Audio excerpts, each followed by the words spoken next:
La maestra de mi hija me llamó hecha una furia, gritando, diciendo que mi hija había sacado otro 10 perfecto. Lo dijo como si Sara hubiera cometido un crimen.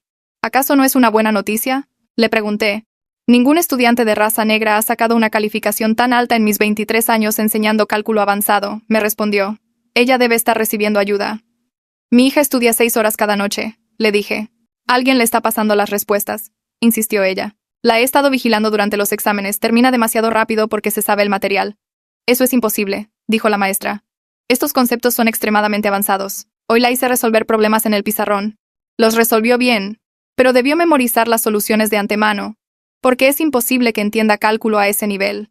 Señora Juárez, sé que quiere creer que su hija es superdotada, pero seamos realistas. La he separado de otros estudiantes, he revisado su calculadora, la he vigilado como un halcón. Aún no descifro su sistema, pero lo haré. Su sistema es estudiar, le respondí.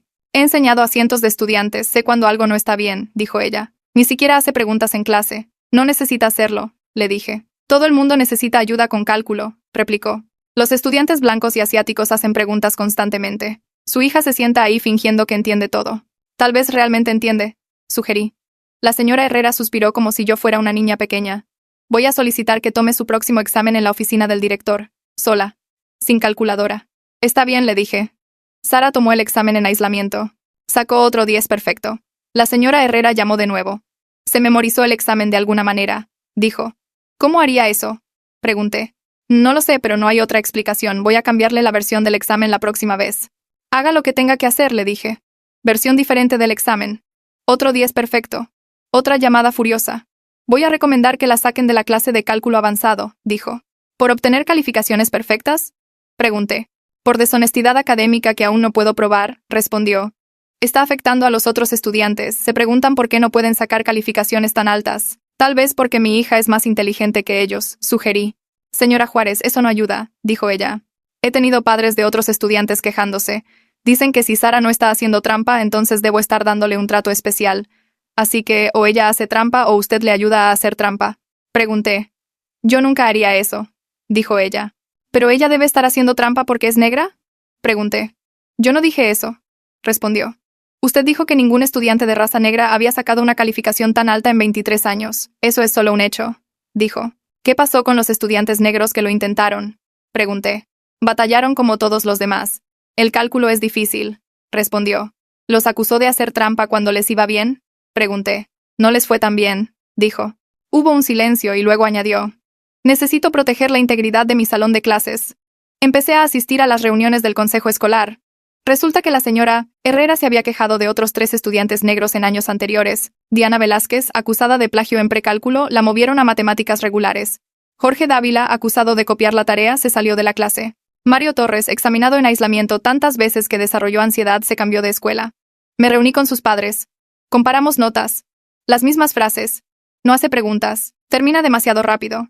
Ningún estudiante negro ha logrado esto. Debe estar recibiendo ayuda. El director, el señor Yáñez, no quiso escuchar. La señora Herrera es nuestra maestra de matemáticas con más experiencia, dijo. Si ella tiene preocupaciones, son válidas. Su única preocupación es que mi hija es negra y buena para las matemáticas, le dije. Esa es una acusación grave, respondió él. También lo es acusar a mi hija de hacer trampas sin pruebas, le contesté. Ella solo está siendo minuciosa, dijo él. Llegó el semestre de primavera. El examen clasificatorio para la Olimpiada Internacional de Matemáticas. Los mejores puntajes de cada estado compiten a nivel nacional, supervisado por evaluadores externos. Grabado. Sin posibilidad de acusaciones. Sara se registró. La señora Herrera se enteró. Me llamó de inmediato. Ella no puede tomar ese examen, dijo. ¿Por qué no? Pregunté. No está lista, dañará su confianza cuando repruebe. Déjela intentar, le dije. Lo prohíbo como su maestra, dijo ella. Usted no puede prohibir pruebas estandarizadas, le recordé. Si reprueba se reflejará mal en mi enseñanza, dijo. Pensé que usted creía que ella hacía trampa. ¿Cómo reflejaría su fracaso algo malo en usted? Le pregunté. Quise decir que simplemente no creo que deba tomarlo, balbuceó. Sara lo tomó de todos modos. Quedó entre los 5 mejores de nuestro estado. La única estudiante de nuestra escuela en calificar para los nacionales. El periódico quiso hacer un reportaje. Entrevistaron a la señora Herrera sobre su estudiante estrella. Siempre supe que Sara era especial, le dijo al reportero. La presioné mucho porque vi su potencial. Algunos maestros podrían haber dudado de ella, pero yo nunca lo hice. El artículo la citó extensamente. Hablaba de cómo nutrió el talento de Sara, cómo le dio desafíos extra, lo orgullosa que estaba. Otros padres comenzaron a solicitar que transfirieran a sus hijos a la clase de la señora Herrera ya que era tan buena desarrollando genios matemáticos. El superintendente del distrito llamó personalmente a la señora Herrera para felicitarla por el éxito de Sara. Mencionó que estaba siendo considerada para maestra del año. Entonces le reenvié al superintendente cada correo electrónico que la señora Herrera me había enviado, cada mensaje de voz con acusaciones que ella dejó, cada mensaje donde decía que Sara debía estar haciendo trampa, cada acusación sobre recibir ayuda, cada afirmación de que ningún estudiante negro había sacado calificaciones tan altas jamás, cada insistencia de que mi hija no podía entender cálculo por sí misma. La oficina del superintendente confirmó que recibieron mi correo en menos de una hora. Su asistente llamó para programar una reunión para la mañana siguiente. Pasé esa tarde organizando copias impresas de todo. Mis manos temblaban mientras clasificaba meses de documentación. Cada correo se sentía más pesado que el anterior. Eran pruebas de lo que Sara había soportado mientras yo intentaba trabajar dentro del sistema. La expresión del doctor Perea cambió mientras leía los correos en nuestra reunión. Su interés profesional cambió a una visible incomodidad.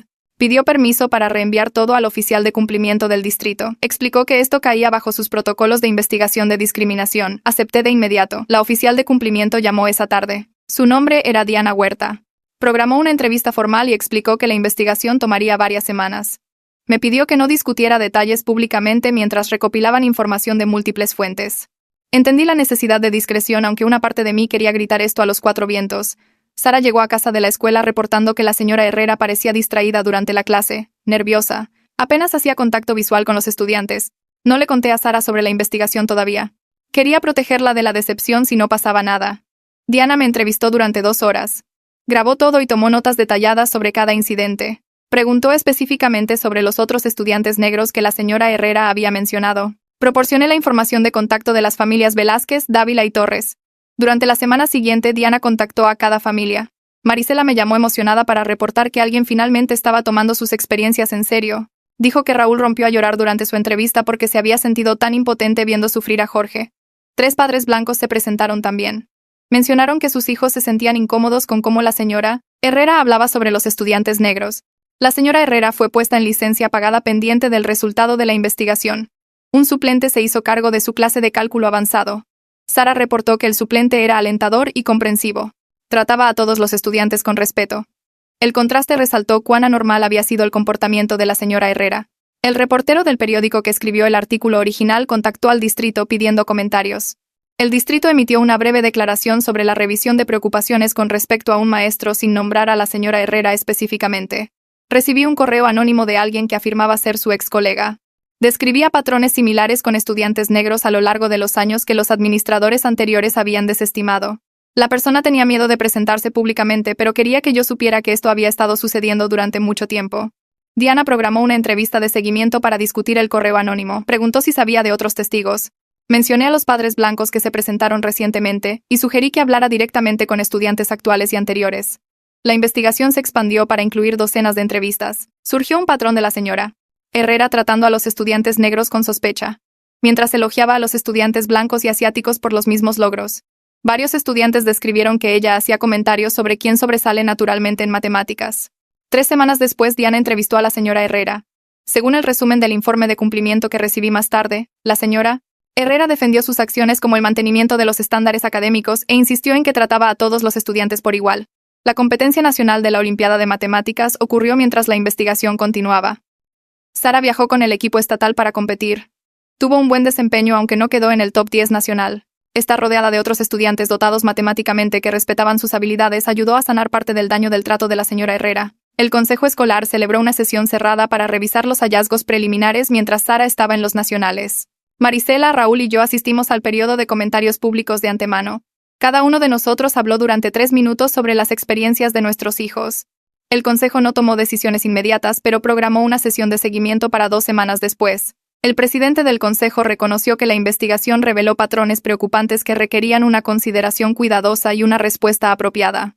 El abogado de la señora Herrera envió una carta amenazando con acciones legales si la despedían. La carta argumentaba que sus métodos de enseñanza estaban protegidos por la libertad académica y que la investigación estaba sesgada. El equipo legal del distrito revisó la evidencia y determinó que el caso de discriminación era lo suficientemente fuerte como para resistir el desafío. Sara luchó con la ansiedad a medida que el año escolar terminaba. Tenía pesadillas sobre ser acusada de hacer trampa. Sentía que tenía que probarse a sí misma constantemente. Le encontré un terapeuta que se especializaba en ayudar a estudiantes de color a procesar experiencias con el racismo en entornos educativos. La terapia ayudó a Sara a articular sentimientos que había estado reprimiendo todo el año. Admitió que había comenzado a dudar de sus propias habilidades porque las acusaciones de la señora Herrera eran muy persistentes. Escucharla decir esto me rompió el corazón y fortaleció mi determinación de llevar esto hasta el final. 4 semanas después de que comenzó la investigación, Diana completó su informe y lo presentó al superintendente con recomendaciones. Encontró evidencia sustancial de trato discriminatorio basado en la raza. Recomendó acción disciplinaria formal, incluyendo capacitación obligatoria y estatus probatorio. El doctor Perea programó otra reunión conmigo para discutir los hallazgos antes de hacerlos públicos. Reconoció que el distrito les falló a estos estudiantes al no investigar el patrón antes.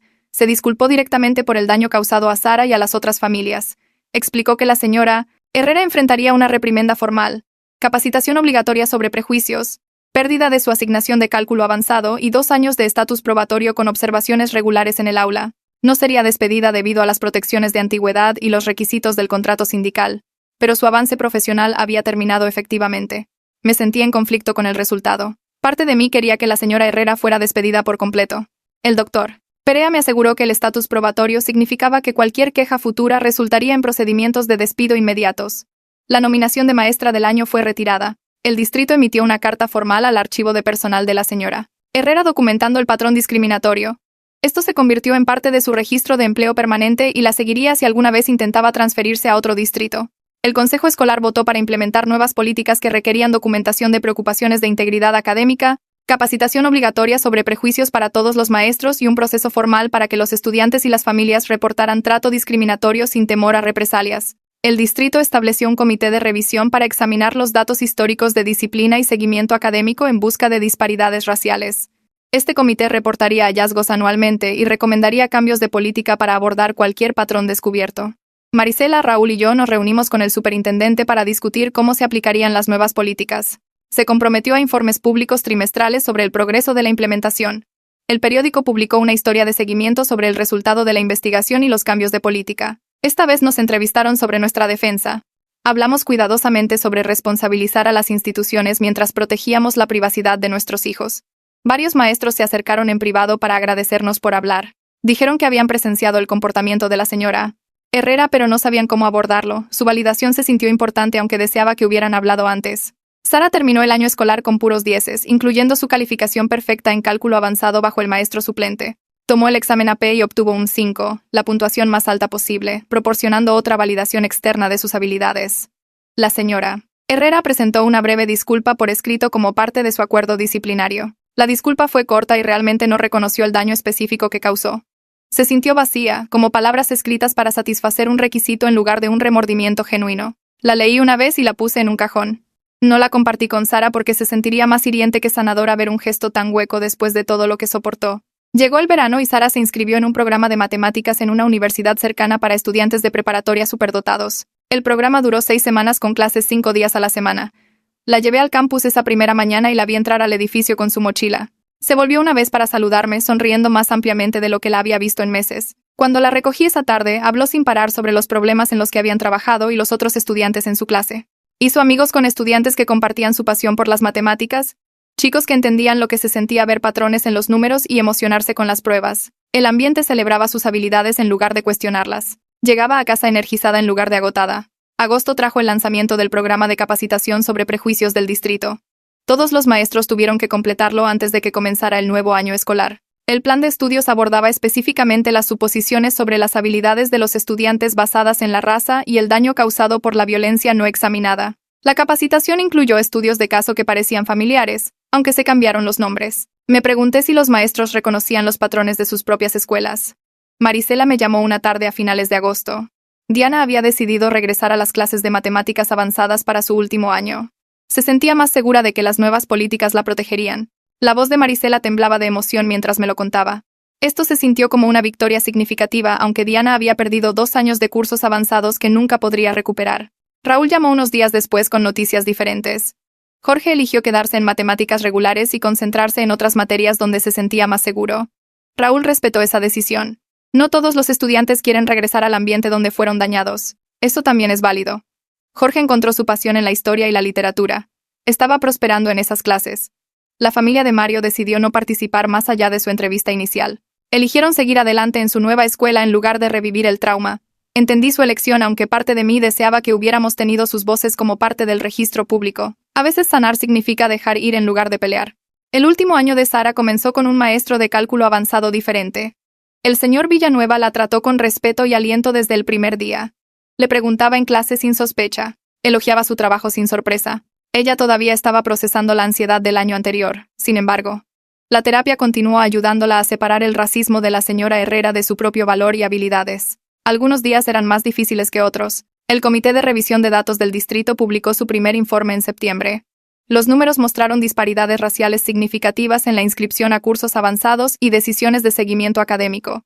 Los estudiantes negros y latinos estaban subrepresentados en programas avanzados, incluso cuando tenían puntajes de exámenes y calificaciones similares a los estudiantes blancos y asiáticos. El informe recomendó cambios de política para abordar cómo se identificaba a los estudiantes para programas avanzados y cómo se documentaban las preocupaciones de integridad académica. Los datos hicieron visible lo que familias como las nuestras habían experimentado durante años. El distrito me invitó a unirme a su comité asesor de equidad como representante de los padres. La invitación llegó en un correo del Dr. Perea. El comité se reunía mensualmente para revisar políticas y hacer recomendaciones.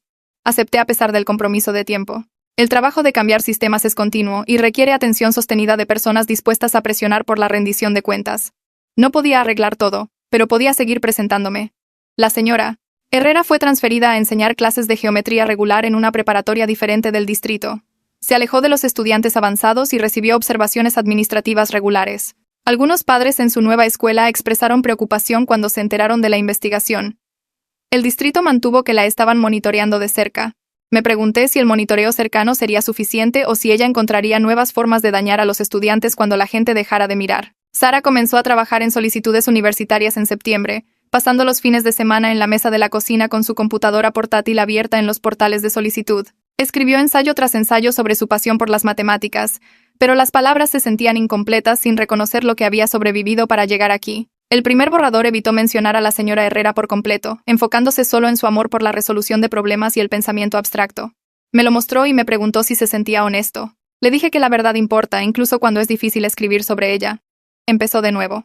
Esta vez abordando cómo había aprendido a abogar por sí misma cuando las figuras de autoridad cuestionaban sus habilidades basándose en la raza en lugar de la evidencia. El ensayo describía estudiar 6 horas cada noche, no solo para aprender cálculo, sino para demostrar que merecía estar en ese salón de clases. Explicaba cómo ser acusada de hacer trampa le enseñó que la excelencia a veces requiere defenderse contra personas que se niegan a ver tu valor. Varios meses después de que comenzaron a llegar las cartas de aceptación, los oficiales de admisión de 3 universidades diferentes mencionaron su ensayo específicamente durante las entrevistas de becas. Dijeron que su resiliencia y autodefensa los impresionaron tanto como sus calificaciones perfectas y puntajes de exámenes. Uno le dijo que muchos estudiantes enfrentan discriminación, pero pocos desarrollaron el coraje para nombrarla claramente y seguir adelante de todos modos. La primavera siguiente, el equipo de la Olimpiada de Matemáticas de nuestro estado tuvo un mejor desempeño de lo esperado en la competencia nacional. 2 estudiantes quedaron en el top 20, y el programa recibió mayores fondos y apoyo del Departamento de Educación Estatal. Sara se ofreció como voluntaria para asesorar a estudiantes más jóvenes interesados en matemáticas de competencia, reuniéndose con ellos 2 veces al mes para trabajar en problemas de práctica y estrategias de competencia. Me dijo que se sentía importante crear el ambiente de apoyo que deseaba haber tenido desde el principio. Los estudiantes más jóvenes la admiraban, haciendo preguntas sin temor a ser juzgados o acusados. Ella los animaba a confiar en sus habilidades y hablar cuando sabían la respuesta. Al verla ayudar a un estudiante de primer año nervioso a resolver una prueba compleja, la vi transformar el dolor en propósito. La tutoría le dio una forma de tomar algo dañino y usarlo para ayudar a otros a evitar experiencias similares. 3 meses después de iniciado el nuevo año escolar, Diana me llamó un martes por la tarde. La oficina de cumplimiento del distrito había recibido 2 quejas sobre la señora Herrera de padres en su nueva escuela. Ambas quejas describían preocupaciones sobre cómo hablaba a los estudiantes de color en sus clases de geometría. Un padre informó que la señora Herrera cuestionaba si su hijo realmente entendía el material a pesar de sus puntajes consistentes en los exámenes. Otro describió a la señora Herrera expresando sorpresa de que su hija pudiera explicar pruebas geométricas tan claramente. El estatus probatorio significaba que estas quejas desencadenaban una investigación inmediata en lugar de ser desestimadas o retrasadas. Diana explicó que el distrito estaba tomando la queja en serio porque el patrón que habíamos documentado ahora era parte del registro oficial de la señora Herrera. La investigación anterior hizo más difícil para los administradores ignorar las preocupaciones continuas o atribuirlas a malentendidos. Me aseguró que las nuevas familias recibirían apoyo y que las prácticas en el aula de la señora Herrera estaban siendo observadas más cuidadosamente ahora. La llamada de Diana me recordó que nuestra defensa había creado mecanismos de rendición de cuentas que protegían a otras familias. El patrón que documentamos siguió a la señora Herrera a su nuevo puesto, haciendo su comportamiento visible para los administradores que de otra manera podrían haber desestimado las quejas individuales. El sistema no era perfecto, pero era mejor que antes, cuando las familias enfrentaban la discriminación solas, sin memoria institucional o apoyo. Agradecí a Diana por mantenerme informada y le pedí que les hiciera saber a las nuevas familias que no estaban solas en esta experiencia. Ella prometió conectarlos con recursos y asegurar que la investigación procediera a fondo. El sobre grueso de la universidad de primera opción de Sara llegó un viernes por la tarde en diciembre. Lo abrió en la mesa de la cocina con manos temblorosas, sacando la carta de aceptación y la oferta de beca. La carta mencionaba específicamente su excelencia demostrada en matemáticas y su desempeño en la Olimpiada de Matemáticas. La beca cubría la matrícula completa más un estipendio para libros y oportunidades de investigación. Sara leyó la carta 2 veces, luego me miró con lágrimas corriendo por su rostro. Eran lágrimas de felicidad, lágrimas de alivio, lágrimas de validación. Ella había trabajado tan duro para este momento, estudiando a través de la duda, la acusación y el aislamiento. La aceptación probó lo que siempre había sabido, pero lo que la señora Herrera intentó negar. Sara pertenecía a las matemáticas avanzadas. Ella merecía estar allí. Sus habilidades eran reales y reconocidas por personas que realmente entendían la excelencia matemática. Llevé la carta de aceptación a una tienda de marcos al día siguiente y elegí un marco negro simple con un borde blanco. La carta enmarcada fue a la pared de la sala donde la veríamos todos los días. Servía como un recordatorio físico de que las habilidades de Sara nunca estuvieron en duda, a pesar de los intentos de la señora Herrera de socavar su confianza y reputación. La validación externa de una universidad prestigiosa se sintió como la palabra final sobre quién tenía la razón sobre las capacidades de Sara. Cada vez que pasaba por ese marco, me sentía agradecida de que hubiéramos peleado en lugar de aceptar el juicio de la señora Herrera. La carta representaba más que la aceptación universitaria. Representaba la resiliencia de Sara y la negativa de nuestra familia a dejar que el racismo definiera el futuro de nuestra hija. El consejo escolar reconoció a Sara en su reunión pública de enero por su logro en la Olimpiada de Matemáticas y la aceptación universitaria. Le presentaron un certificado y tomaron fotos para el sitio web del distrito. Después de que terminó la reunión pública, 3 miembros del consejo se me acercaron en privado para disculparse por no abordar las preocupaciones sobre la señora Herrera antes. Reconocieron que el distrito debería haber investigado el patrón hace años cuando surgieron las primeras quejas. Sus disculpas se sintieron genuinas, aunque no podían deshacer el daño que Sara y los otros estudiantes experimentaron. Un miembro del consejo admitió que había escuchado rumores sobre el trato de la señora Herrera hacia los estudiantes negros, pero no había presionado por una investigación porque la señora Herrera tenía antigüedad y un fuerte apoyo de algunos padres. Dijo que nuestra defensa cambió cómo el consejo piensa sobre responder a las quejas de discriminación. Diana recibió aceptaciones universitarias para programas fuertes en febrero, incluyendo la admisión al Colegio de Honores de la Universidad Estatal. Marisela me llamó llorando lágrimas de felicidad cuando llegó la aceptación. Diana había reconstruido su confianza y cursos avanzados durante su último año, demostrándose a sí misma que pertenecía a clases desafiantes. Marisela y yo celebramos juntas con un café, agradecidas de que nuestras hijas estuvieran avanzando a pesar de los obstáculos colocados en sus caminos. Hablamos sobre cuán diferentes podrían haber sido las cosas si hubiéramos peleado años antes, pero también reconocimos que hicimos lo que pudimos cuando entendimos el patrón completo. Nuestras hijas estaban teniendo éxito ahora, y eso importaba más que insistir en lo que no podíamos cambiar sobre el pasado. La nueva política de documentación de integridad académica del distrito publicó su primer informe anual en marzo.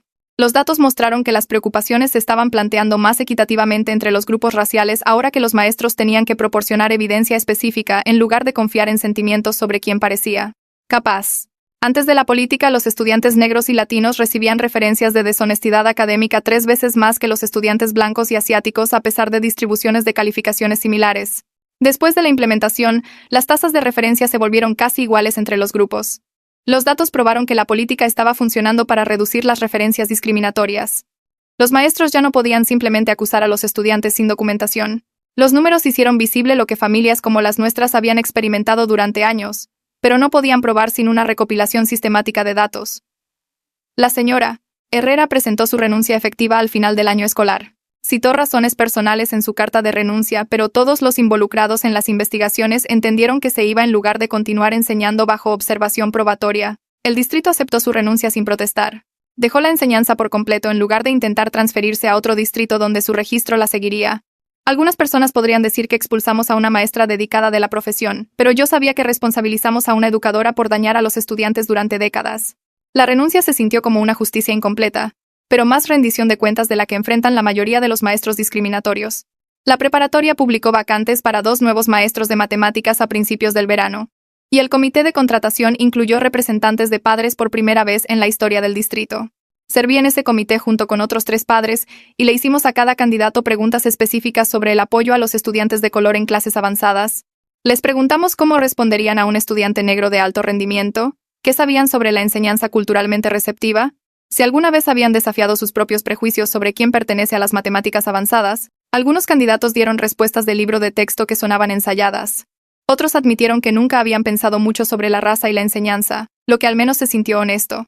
2 candidatos destacaron porque hablaron sobre capacitaciones específicas que habían completado y experiencias reales en el aula donde habían trabajado para asegurarse de que todos los estudiantes sintieran que pertenecían. El comité los contrató a ambos.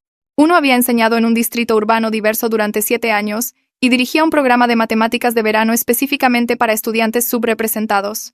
El otro había completado una maestría enfocada en equidad y educación en ciencias y matemáticas, y hablaba apasionadamente sobre derribar barreras para los cursos avanzados. Ninguno tenía las décadas de experiencia de la señora Herrera, pero tenían algo más importante. Creían que todos los estudiantes podían sobresalir en matemáticas independientemente de su raza. La inscripción para la clase de cálculo avanzado del último año de Sara mostró algo que nunca había visto antes. 12 estudiantes negros se inscribieron. El año anterior, Sara había sido una de 3. El año anterior a ese, la clase tenía 2 estudiantes negros en total. Familias que habían mantenido a sus hijos en matemáticas regulares porque no confiaban en cómo funcionaban las clases avanzadas estaban dispuestas a intentarlo de nuevo ahora. Los padres me dijeron que se sentían más seguros enviando a sus hijos a cálculo avanzado, sabiendo que la señora Herrera se había ido, y los nuevos maestros tenían capacitación en equidad. Ver esos números de inscripción se sintió como ver algo cambiar.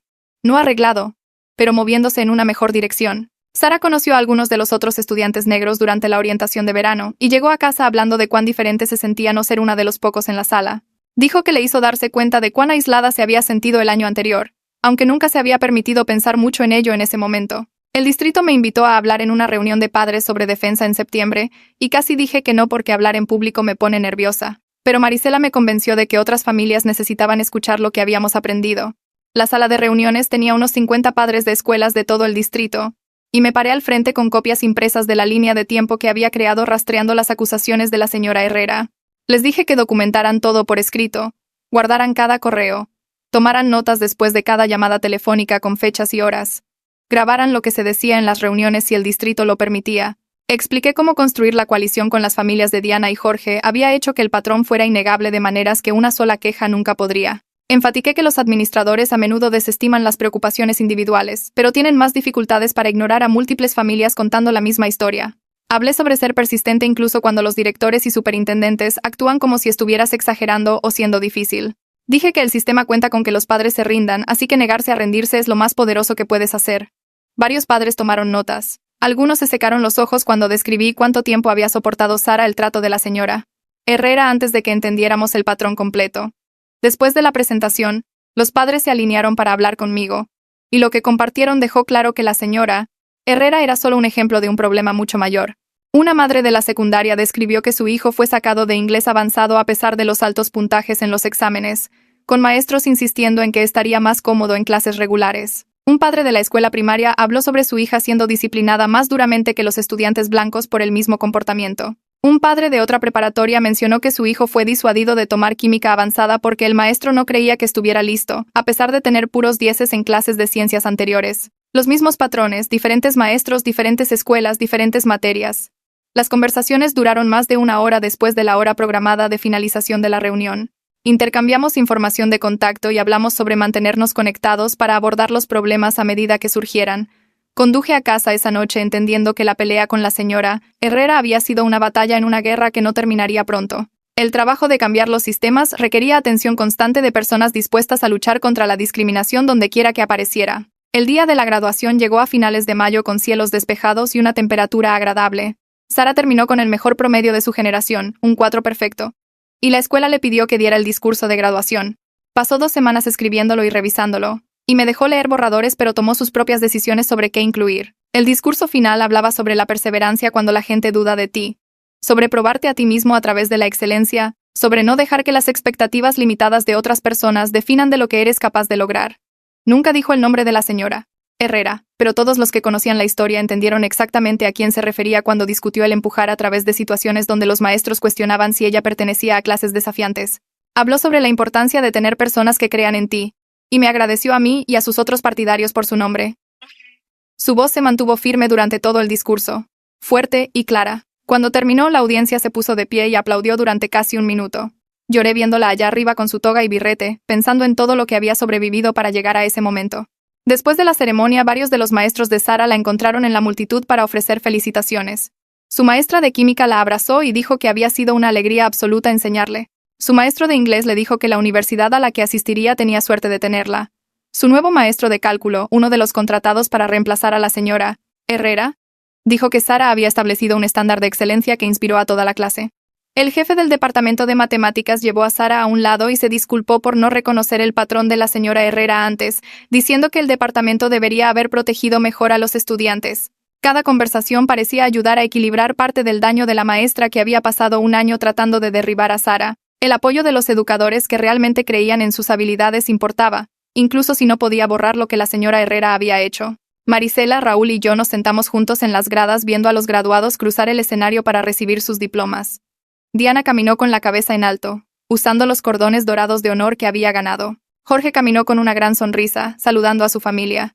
Sara caminó con confianza tranquila, estrechando la mano del director y del superintendente que finalmente habían escuchado nuestras preocupaciones. Hablamos sobre cuán diferentes podrían haber sido las cosas si nos hubiéramos rendido, si hubiéramos aceptado las desestimaciones iniciales del distrito, si hubiéramos dejado que la señora Herrera continuara su patrón sin ser desafiada. Nuestra defensa no había arreglado todo. El sistema todavía estaba lejos de donde necesitaba estar. Pero habíamos protegido a futuros estudiantes de experimentar lo que nuestros hijos habían soportado. Habíamos creado rendición de cuentas donde no existía antes. Habíamos probado que los padres trabajando juntos podían obligar a las instituciones a responder a la discriminación que preferirían ignorar. Eso se sintió como algo digno de celebrar, incluso reconociendo cuánto trabajo quedaba. El verano antes de la universidad, Sara consiguió un trabajo como asistente de enseñanza en un programa de matemáticas para estudiantes de secundaria de color. El programa funcionó durante 6 semanas en un centro comunitario, enfocándose en construir confianza y habilidades en estudiantes a los que se les había dicho que no eran personas de matemáticas. Sara trabajó con grupos pequeños, ayudándoles a resolver problemas y mostrándoles que cometer errores era parte del aprendizaje. Llegaba a casa energizada la mayoría de los días, hablando sobre los avances que tenían los estudiantes o cosas graciosas que decían los niños.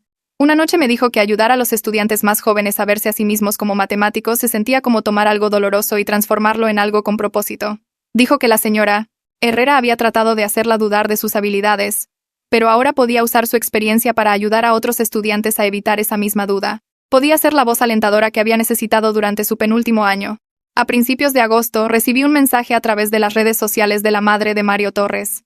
Dijo que Mario estaba prosperando en su nueva escuela y había decidido especializarse en ciencias de la computación en la universidad. Había reconstruido su confianza en sus habilidades y estaba emocionado por su futuro en un campo técnico. Me agradeció por buscar la rendición de cuentas con el distrito, aunque su familia había elegido no participar activamente en la investigación. Escribió que les había ayudado a sanar saber que alguien peleó contra la señora Herrera, que nuestra defensa había validado su decisión de sacar a Mario de esa situación tóxica, que ver consecuencias por las acciones de la señora Herrera les había dado un cierre que no sabían que necesitaban.